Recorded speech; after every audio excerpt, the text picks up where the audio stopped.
Historia del rey Umar al-Numan y de sus dos hijos Sarkán y Dao al-Makan. Shahrazad refirió: Me he enterado, oh rey feliz, de que en la ciudad de Damasco, antes del califato de Abd al-Malik b. Marwan, hubo un rey llamado Umar al-Numan que era grande y poderoso y había vencido a los reyes de Persia y de Bizancio, era invulnerable al fuego y nadie podía competir con él en correr al galope. Cuando se enojaba, salían de sus narices lenguas de fuego. Se había hecho dueño de todos los países y había impuesto su yugo a todos los villorrios y ciudades, le obedecían todos los pueblos y sus ejércitos habían llegado hasta los países más remotos, Oriente y Occidente le estaban sometidos y todo lo que quedaba entre ambos, la India, China, el Yemen, el Hijaz, Abisinia, el Sudán, Grecia, Diyarbakar, las islas del mar y los ríos más importantes del orbe, como el Seyun, el Cheyun, el Nilo y el Éufrates estaban en su poder. Había enviado emisarios hasta los más remotos países con el fin de que le trajesen noticias fidedignas y habían regresado para informarle de que todas las gentes obedecían sus órdenes, de que todos los grandes se humillaban ante su poder, pues eran bien conocidas su generosidad y su largueza, gobernaba con justicia, mantenía la paz y su prestigio era enorme. Le llevaron presentes de todos y tributos de la tierra entera del uno al otro confín. Este rey tenía un hijo que se llamaba Sarkán 49, puesto que había crecido como una calamidad del tiempo, había vencido a los valientes y había aniquilado a sus rivales. Su padre lo quería muchísimo y lo había nombrado su sucesor en el trono. Sarkán, una vez hubo llegado a la mayoría de edad y hubo alcanzado los 20 años, fue obedecido por todos pues reconocían que era valiente y tenaz. Su padre, Umar al-Numan, tenía 4 mujeres, según mandan el Corán y la tradición, pero no había tenido más hijo que Sarkán, nacido de una de ellas, mientras las demás seguían estériles sin darle ningún otro descendiente. A pesar de esto tenía 360 concubinas, tantas como días tiene el año copto, entre las cuales las había de todas las razas. Había construido una habitación especial para cada una de ellas y todas se encontraban dentro del recinto del palacio.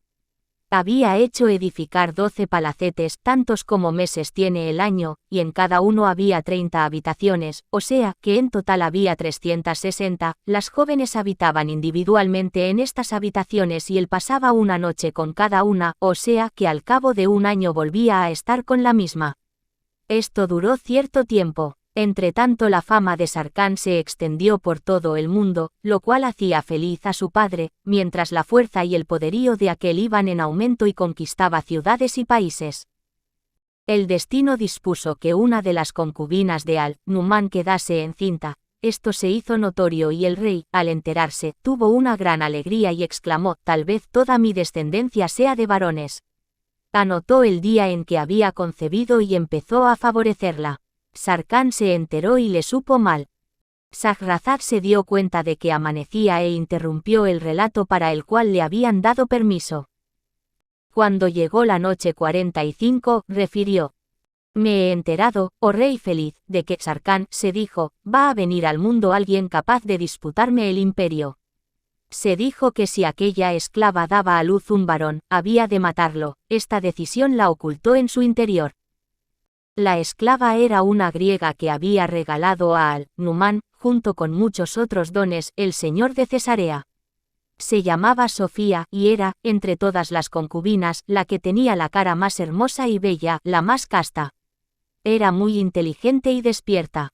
Las noches que el rey pasaba con ella le servía muy bien y le decía: «Rey, pido al Dios del cielo que haga que te dé un hijo varón para poder educarlo, instruirlo y custodiarlo bien». Al rey le gustaba oír estas palabras. Así se salió de cuenta y se sentó en la silla de partos.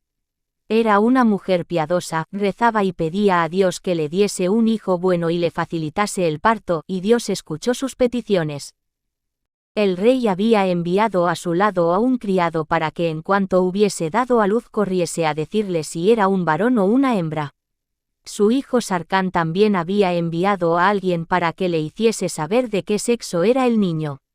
En cuanto Sofía dio a luz, las comadronas examinaron el recién nacido y vieron que se trataba de una niña que tenía un rostro más hermoso que la luna. Dieron la noticia a los presentes y el mensajero del rey regresó junto a éste y le dio la nueva. El de Sarkán hizo lo mismo y éste se alegró muchísimo.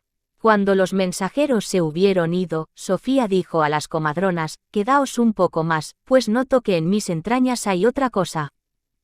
Empezó a quejarse, le vinieron los dolores de un segundo parto, Dios hizo que no hubiese dificultades y dio a luz otro niño. Las comadronas lo examinaron y vieron que era un varón que se asemejaba a la luna llena, que tenía la frente resplandeciente y las mejillas sonrosadas. La concubina, los criados y todos los presentes se alegraron. Sofía expulsó la placenta y en el palacio se dio suelta a los gritos de júbilo. Las restantes concubinas al enterarse la envidiaron, y Umar al-Numán, al saberlo, se puso contento, sacó buenos augurios y fue a ver a Sofía, la besó en la cabeza, contempló a su hijo, se le acercó y lo besó. Las esclavas golpearon los adufes y la música interpretó composiciones festivas. El rey mandó que el niño se llamase Dao al-Makán y su hermana Nuzhat al-Zamán. Su orden fue atendida inmediatamente y el rey designó las nodrizas, criados, séquito y las lavanderas que debían cuidar de los recién nacidos, determinó las cantidades de azúcar, bebidas, grasas y demás cosas que debían dárseles y cuyo detalle escapa a la lengua. Las gentes de Damasco, cuando se enteraron de que Dios había dado un par de hijos al rey, engalanaron la ciudad y demostraron su alegría y contento. Los príncipes, los ministros y los magnates acudieron a felicitar al rey Umar al-Numán por el nacimiento de Dao al-Makán y de Nuzhat al-Zamán, y aquel les dio las gracias por su cortesía, les hizo numerosos regalos y favores e hizo presentes a todos los concurrentes, fuesen allegados suyos o no. Este estado de cosas se prolongó durante 4 años, durante los cuales el rey preguntaba por Sofía y sus hijos casi todos los días. Transcurridos los 4 años mandó que se le diesen joyas, sedas, vestidos y grandes riquezas y recomendó que se diese a los 2 niños una buena educación y cultura.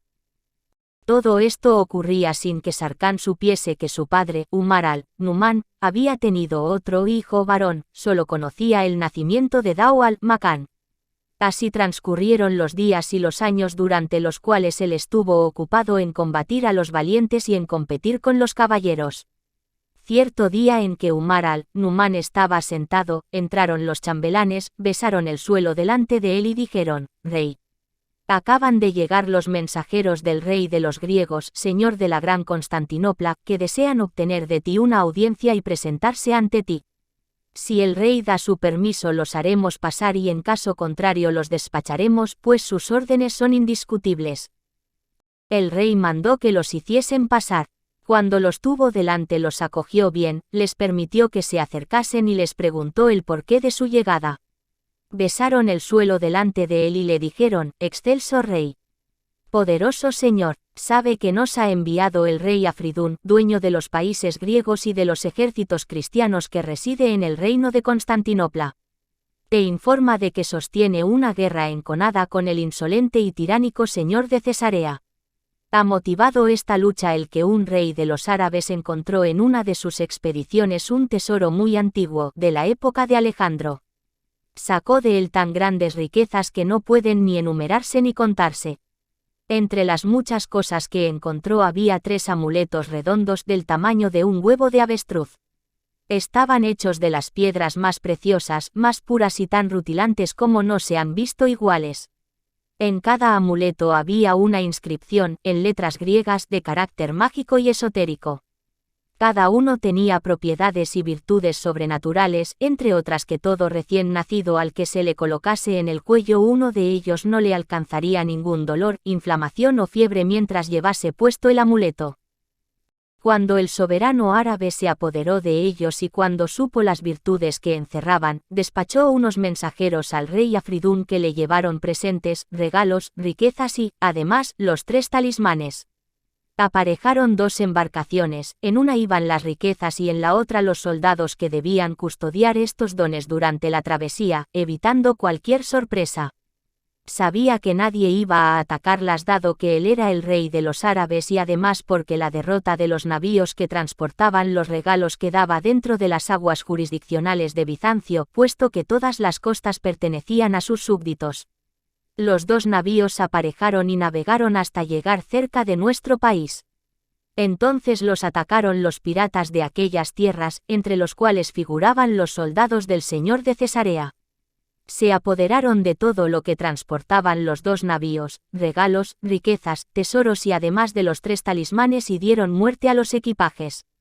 Nuestro rey, al enterarse, mandó contra ellos un ejército, pero lo derrotaron, mandó otro más fuerte, pero también lo vencieron. Ante esto nuestro soberano se indignó y juró que saldría contra ellos en persona y con todos sus ejércitos y que no regresaría hasta haber destruido Cesarea, haber arrasado su territorio y haber aniquilado todas las ciudades que obedecen a su rey. Desea que el fuerte, el sultán, el rey Umar al-Numan le auxilie con su ejército y se cubra de gloria. Nuestro rey nos ha enviado a ti con regalos de todas clases, espera que los aceptes y que le ayudes. Los mensajeros besaron el suelo delante del rey Umar al-Numan. Shahrazad se dio cuenta de que amanecía e interrumpió el relato para el cual le habían dado permiso. Cuando llegó la noche 46, refirió: Me he enterado, oh rey feliz, de que después de haberlo informado le enumeraron los regalos que llevaban: 50 esclavas jóvenes de la mejor sociedad de Bizancio, 50 mamelucos vestidos con túnicas de brocado y con cinturones de oro y plata. Cada mameluco llevaba en la oreja un anillo de oro que tenía engarzada una perla que bien valdría 1000 mizcales de oro, las esclavas también lo llevaban y vestían ropas carísimas. El rey se alegró al contemplarlos y mandó que se tratase bien a los mensajeros. Pidió consejo a los ministros acerca de lo que debía hacer. Uno de ellos, muy anciano, que se llamaba Dandán, se levantó, besó el suelo delante del rey Umar al-Numan y dijo: Rey, lo mejor que puedes hacer es preparar un ejército numeroso, nombrar como jefe a tu hijo Sarkán y quedar todos nosotros bajo sus órdenes. Esta opinión es buena por 2 razones. Primero, porque el rey de Bizancio ha pedido tu protección enviándote regalos y tú los has aceptado. Segundo, porque el enemigo no se atreverá a atacar a nuestro país y cuando tu ejército haya defendido al rey de Bizancio y haya vencido a sus enemigos, todo el mérito de la campaña será atribuido a tus soldados, su fama se extenderá por todos los países y todas las regiones y cuando la noticia llegue a las islas del mar y se enteren de ella los habitantes del occidente se apresurarán a entregarte regalos, dones y riquezas. El rey, una vez hubo oído las palabras de su ministro Dandán, pensó que el consejo era justo, le gustó, le regaló un vestido de honor y le dijo: gentes como tú son las que deben aconsejar a los reyes. Es necesario que tú mandes la vanguardia del ejército y que mi hijo Sarkán se mantenga en la retaguardia. El rey mandó llamar a su hijo y una vez éste estuvo delante de él le refirió lo ocurrido, lo informó de lo que habían dicho los mensajeros y el consejo que le había dado el ministro Dandán. Le mandó que se equipase y se dispusiese a partir, que no desobedeciese al visir Dandán y que siguiese sus consejos. Le mandó que escogiese entre sus tropas 10.000 caballeros perfectamente equipados y resistentes a la fatiga. Sarkán observó todo lo que su padre Umar al-Numan le había dicho y escogió inmediatamente los 10.000 caballeros. Entró en su palacio, cogió grandes riquezas y las repartió entre los soldados diciendo que les concedía un permiso de 3 días. Besaron el suelo delante de él y obedeciendo su orden marcharon a equiparse y a preparar sus cosas. Sarkán entró en los depósitos militares y cogió todas las provisiones y armas que necesitaba. Después se dirigió a los establos y eligió los caballos más apropiados, reunió otras muchas cosas y transcurridos los 3 días las tropas se concentraron en las afueras de la ciudad. El rey Umar al-Numan salió a despedir a su hijo Sarkán, este besó el suelo delante de su padre, quien le entregó 7 cofres llenos de dinero. Después se acercó al visir Dandán y le recomendó que cuidase del ejército de su hijo Sarkán. Aquel besó el suelo delante del rey y le prometió que lo vigilaría. El soberano volvió al lado de su hijo Sarkán y le insistió en que debía hacer caso de los consejos del visir Dandán en toda clase de asuntos. Se lo prometió y su padre regresó a la ciudad.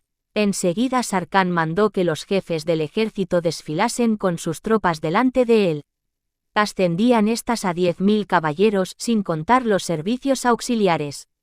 Puestos ya en orden de marcha, repicaron los tambores, sonaron los añafiles, se desplegaron las banderas que tremolaron por encima de las cabezas y emprendieron el camino. Se detuvieron para descansar y dormir a la caída del día, cuando ya estaba encima la noche. Al amanecer volvieron a cabalgar y así siguieron el camino que los mensajeros les mostraban durante un lapso de 20 días.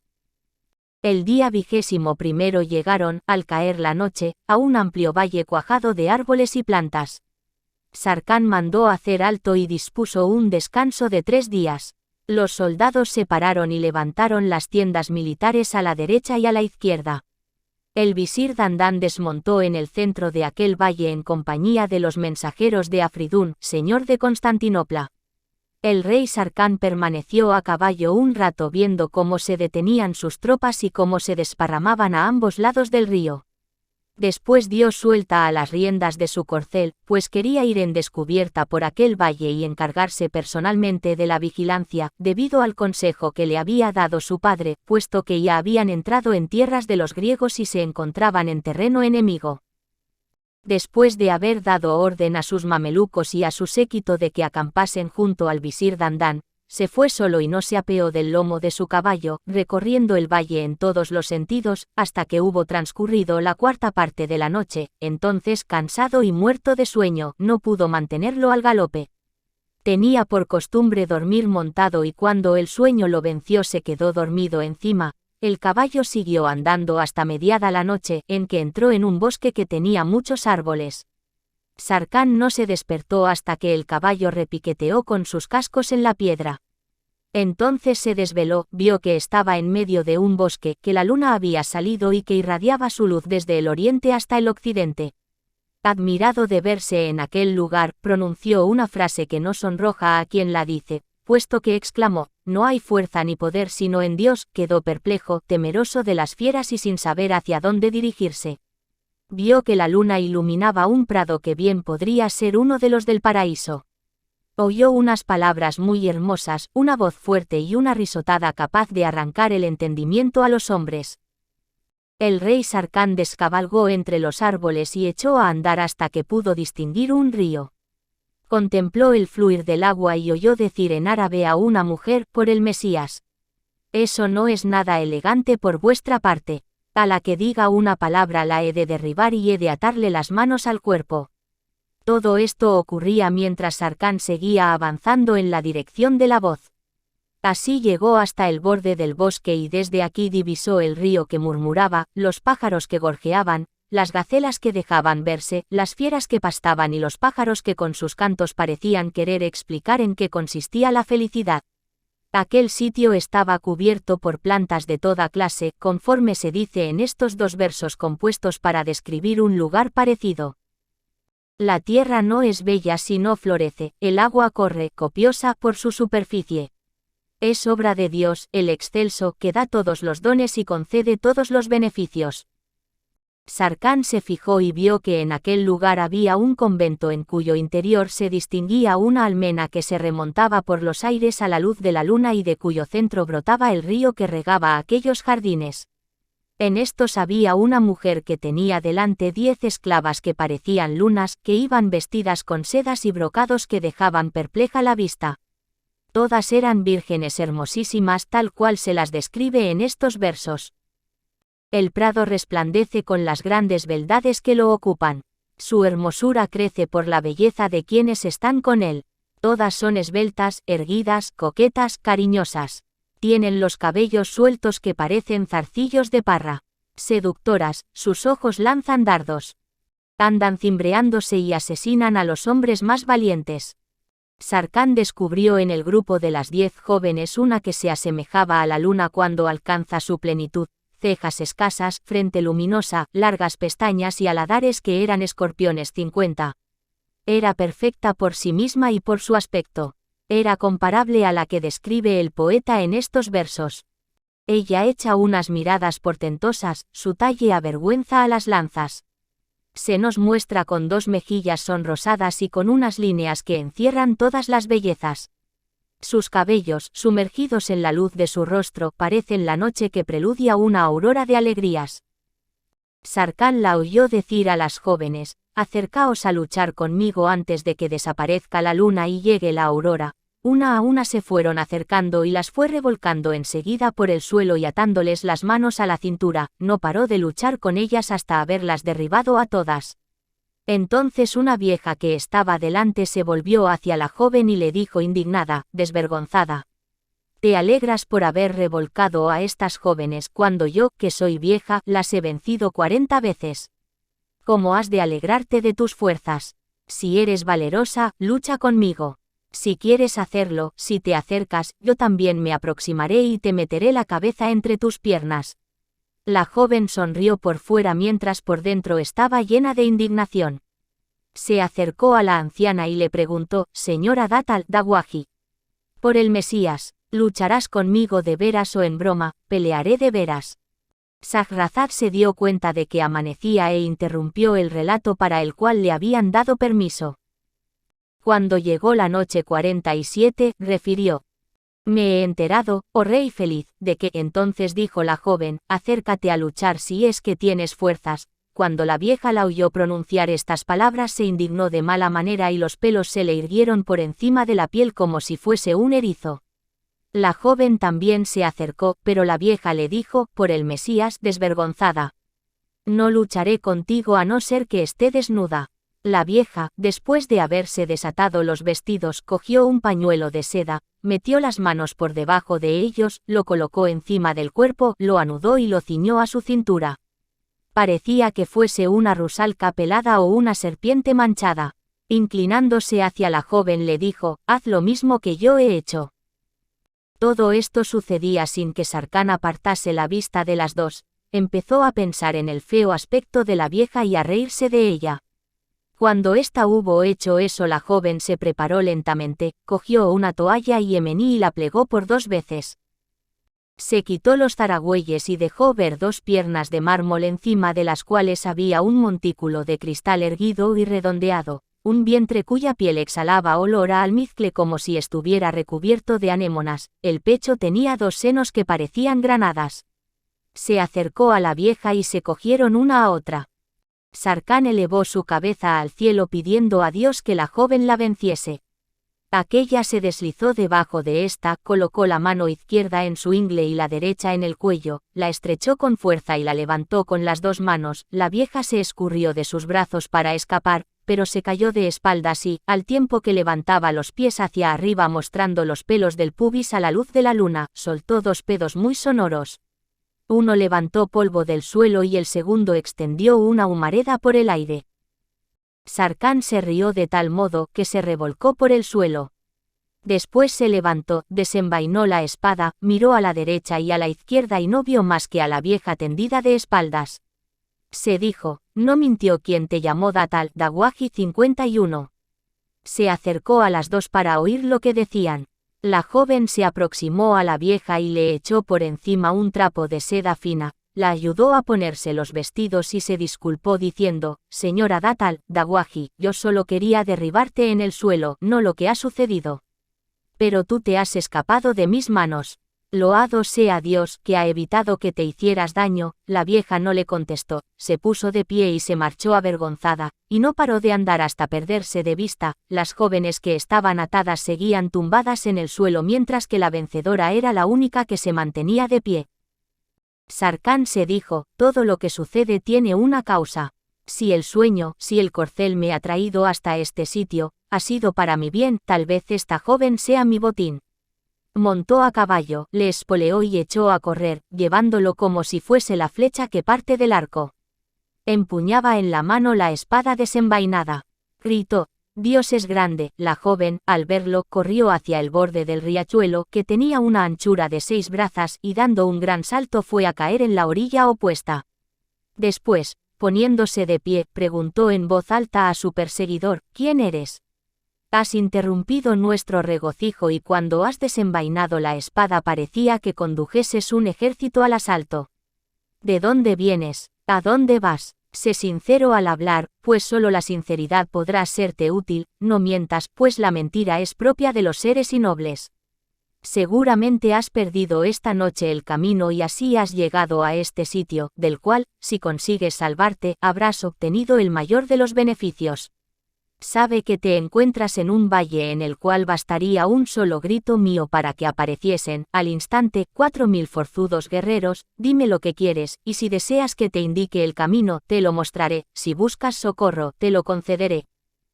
Una vez oídas estas palabras, Sarkán contestó: soy un musulmán, un extranjero, esta noche he salido solo, en busca de botín, y en esta noche de luna no encuentro ninguno otro mejor que estas 10 muchachas. Por consiguiente, las voy a coger y a conducirlas junto a mis amigos. Sabe que aún no has conseguido el botín y que esas muchachas, por Dios, no son tu presa. No te he dicho que el mentir es repugnante. Por el Mesías, si no tuviese que ser la causa de tu muerte, daría un grito tal que haría brotar del suelo, alrededor de ti, caballos y caballeros, pero tengo compasión de los extranjeros. Sin embargo, si quieres intentar obtener botín, te propongo que te apees del caballo, que me jures, según tu religión, que no te acercarás a mí con ninguna arma y que nos mediremos en lucha singular. Si tú consigues ponerme de espaldas en el suelo, colócame en tu corcel y llévanos a todas como botín, pero si soy yo quien vence, deja que disponga de ti a mi placer. Pero me lo has de jurar, pues temo que me engañes, y la experiencia de los antiguos enseña que si el engaño es un defecto de la naturaleza, el tener confianza en todo es una debilidad. Si me lo juras, me acerco y voy a tu lado. Sarkán, ansioso de poseerla, se dijo: esta no sabe lo fuerte que soy. Respondió: hazme jurar sobre aquello que más confianza te inspire que no me acercaré a ti para nada, hasta que tú no estés preparada y me invites a aproximarme para la pelea. Entonces me aproximaré. Si me vences, tengo dinero más que suficiente para rescatarme. Si salgo vencedor, este solo hecho será para mí el mayor botín. Acepto las condiciones, y yo también, por el profeta, al que Dios bendiga y salve. La joven le dijo: ahora jura por aquel que ha dado la vida a los cuerpos y ha promulgado las leyes divinas.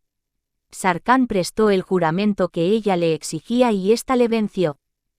La joven, al verlo, se alejó y le dijo: vete con tus compañeros antes de que llegue la aurora. Es posible que los patricios vengan y te cojan en la punta de sus lanzas. Si no tienes fuerza para defenderte de las mujeres, ¿cómo has de hacer frente a hombres aguerridos? Sarkán, perplejo, le dijo al ver que se alejaba en la dirección del convento: señora, te vas y dejas abandonado al amante apasionado, al que tiene el corazón destrozado. Ella se volvió, riendo, hacia él y le preguntó: ¿qué quieres? Responderé a tus súplicas. Como después de haber joyado tu tierra y disfrutado de la dulzura de tu gracia he de regresar sin comer de tu mesa cuando soy uno de tus criados. Solo los viles niegan la hospitalidad. Sé bienvenido en el nombre de Dios, monta en tu corcel y echa a andar al lado del río, a mi lado, pues eres mi huésped. Sarkán se alegró, se dirigió a su corcel, montó y no paró de andar, siguiendo a la joven, hasta que llegaron a un puente de madera de almendro reforzado con cadenas de acero y barreras de ganchos. Sarkán dirigió la vista al puente y vio que aquellas esclavas que habían combatido con la doncella estaban contemplándole inmóviles. Cuando ésta se acercó, dijo en griego a una de ellas: vamos. Muévete, coge las riendas de su corcel y condúcelo al convento. Sarkán siguió andando siempre precedido por la doncella y así cruzó el puente. Su cerebro estaba perplejo ante lo que veía. Se dijo: ojalá estuviese conmigo aquí el visir Dandán para poder ver tan hermosas esclavas. Volviéndose hacia la joven exclamó: oh, portento de hermosura. Ahora que te soy doblemente inviolable, primero por la amistad y segundo porque entro en tu casa, acepto ser tu huésped. Estoy bajo tu amparo y bajo tu protección. Ah, si tú me concedieses el favor de acompañarme a las tierras del Islam. Verías que soy un león valeroso y sabrías quién soy yo.